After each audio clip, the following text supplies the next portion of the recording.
اب آگے پھر مسلمانوں کو جواب دینے کے لیے ایک اور بات بتلائی گئی. بات کیا بتلائی گئی؟ آپ ان کو جواب دیں، آپ ان کو جواب دیں. جو تم ہمیں کہتے ہو یہودی بن جاؤ، عیسائی بن جاؤ، مطلب کیا ہے؟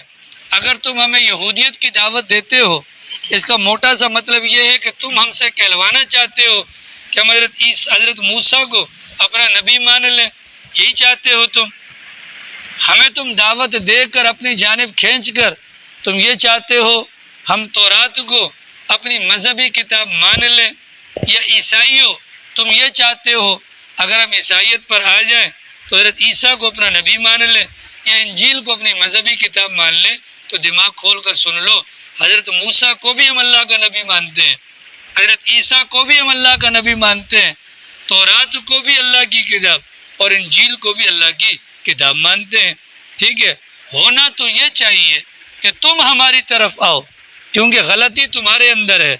اگر تم یہودی حضرت موسیٰ کو مانتے ہو تو حضرت عیسیٰ کو نہیں مانتے ہو.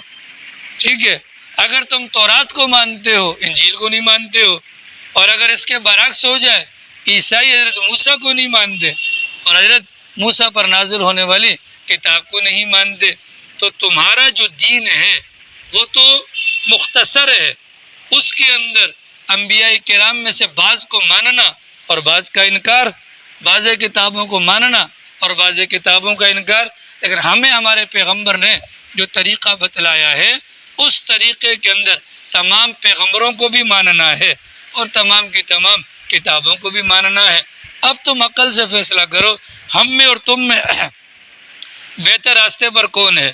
ایک بندہ ہے وہ کھڑا ہو کر کہتا ہے، مثال کے طور پر ایک بندہ ہے کہ کھڑا ہو کر کہتا ہے یہ بندہ بہت اچھا ہے. کیا کہتا ہے؟ یہ بندہ بہت اچھا ہے. بھلے یہ بندہ شرابی ہو، کبابی ہو، زانی ہو، دنیا کا پرلے درجے کا چور ہو، لیکن وہ بندہ کیا کہتا ہے؟ یار یہ بندہ بہت اچھا ہے. ٹھیک ہے، اس کے اس جملے پر کل قیامت والے دن اللہ اس کو نہیں پکڑے گا کہنے والے کو. وجہ کیا ہے؟ اللہ نہیں پوچھے گا یار وہ شرابی تھا تو نے بتایا نہیں، یا وہ زانی تھا تو نے بتایا نہیں. وجہ کیا ہے؟ اللہ کی طرف سے حکم خداوندی ہے، وہ حسن ظن رکھنا ہے، ہر ایک کے بارے میں اچھا گمان رکھنا ہے. تو ہم نے اچھا گمان رکھ لیا، ہم نے اللہ کے حکم کو پورا کر دی، اگرچہ ہماری بات واقعے کے خلاف ہے، لیکن حسن ظن کی بنیاد پر اللہ ہمیں نہیں پکڑے گا. اتنی بات ہے. ایک بندہ کھڑا ہو کر کہتا ہے کہ یار یہ بندہ چور ہے. کیا کہتا ہے؟ بندہ چور ہے. اللہ کو بھی پتا کہ یہ بندہ چور ہے، فرشتوں نے لکھ بھی لیا کہ یہ بندہ چور ہے، لیکن اس کے باوجود اللہ میاں کل اس کہنے والے کو کھڑا کریں گے. ہاں بھائی تم نے فلاں کو کہا تھا چور، ثابت کرو. کیا کہا جائے گا؟ ثابت کرو. جب تک ثابت نہیں کرے گا اس کی جان نہیں چھوٹنے والی. ٹھیک ہے، اب ہماری شریعت کو دیکھ لیں. ہماری شریعت کے اندر جو مزاج یا جو ذہن ہمارا بنایا گیا، آدم کی الف سے لے کر عیسیٰ کی یا تک جتنے بھی پیغمبر آ گئے وہ تمام کے تمام پیغمبروں پر ہمارا ایمان ہے. بات ختم ہو گئی. ہم کسی کو یہ نہیں کہیں گے کہ یار پتہ نہیں وہ کیسا تھا. بھائی وہ جیسا تھا یا نہیں تھا، وہ اللہ کا پیغمبر تھا، وہ معصوم عن الخطا تھا، اسے اللہ نے اپنا نمائندہ قرار دیا. ہمیں اس کا نام پتہ ہو یا نہ ہو، اس کے زمانے کا پتہ ہو یا نہ ہو، ان کی شریعت کا پتہ ہو یا نہ ہو، لیکن ہمیں ہمارے پیغمبر نے یا ہماری شریعت نے تعلیم کیا دی ہے؟ اللہ کے جتنے بھی پیغمبر ہیں ان کا راؤنڈ فگر 140 یا 125 بنتا ہے. ان تمام کے تمام انبیاء کرام پر ہمارا ایمان ہے. بات سمجھ آ گئی؟ ہم کیا کہتے ہیں؟ ہمارا ایمان. اور یہودی کہتے ہیں صرف موسیٰ کو ماننا ہے، یا عیسائی کہتے ہیں صرف عیسیٰ کو ماننا ہے، مشرکین کہتے ہیں صرف ابراہیم کو ماننا ہے، اسماعیل کو ماننا ہے. بس آگے سمجھ میں. اب عقل بھی فیصلہ کر سکتی ہے اللہ میاں کے یہاں کون پکڑ میں آئے گا اور کون نجات پا جائے گا. عقل میں آنے والی بات ہے کہ نہیں؟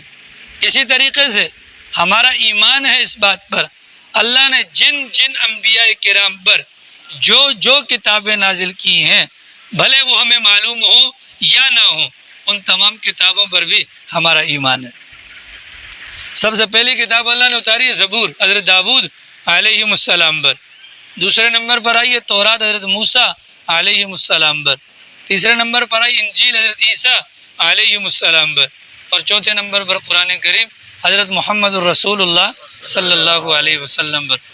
اس کے علاوہ کچھ انبیاء کرام وہ ہیں جن پر چھوٹے چھوٹے کتابچے بھجوائے گئے، بقول امام شافعی رحمۃ اللہ علیہ کے کہ کل مجموعہ آسمانی کتابوں کا جو نازل ہوئی ہیں وہ 104 کتابیں بنتی ہیں، 4 بڑی بڑی کتابیں اور اس کے علاوہ 100 کے لگ بھگ وہ صحیفے ہیں، 100 کے لگ بھگ وہ صحیفے چھوٹے چھوٹے کتابچے ہیں۔